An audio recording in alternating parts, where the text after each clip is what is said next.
Stephen A. Smith, Skip Bayless hilariously relived Tim Tebow overtime playoff victory. We had a reunion for the ages in the sports media world this week as, for the first time since June of 2016, longtime First Take co-host Stephen A. Smith and Skip Bayless took the airwaves together. Bayless welcomed Stephen A. onto his The Skip Bayless Show podcast on Monday, and among the many topics they rehashed from their run on ESPN, they hilariously reminisced about Tim Tebow and the Denver Broncos' 2011 playoff victory over the Pittsburgh Steelers.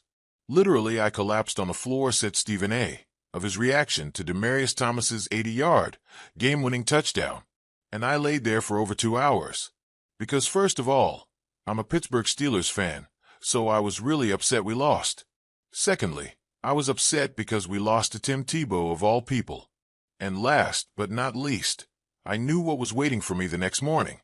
It is the only time in my career I remember spending like a legitimate 2 to 3 hours trying to conspire to come up with a way that I wouldn't have to come to work the next morning, anything to not face Skip Bayless on this day." For context, Bayless was a massive fan of Tebow during his miraculous run with Denver, while Smith was a harsh critic once, calling him the worst quarterback in NFL history. Here's a look at the segment from Monday's show. And here's a throwback look at the start of their episode of First Take the next day. Man, to have these two on the air together again. More NFL on Sports Illustrated.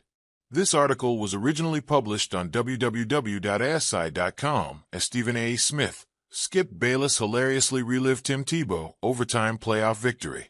The Carolina Panthers have spent a lot of money over the past 3 days. General Manager Dan Morgan and Football Operations Chief Brant Tillies have been identifying and adding theoretical upgrades to improve the roster for the 2025 season. They've also re-signed a handful of key contributors from last year's squad to help continue to build the culture in Carolina. With all of that early activity, here's how the Observer grades out the front office's moves in the first wave of free agency. Trayvon Moehrig Panthers add enforcer to secondary.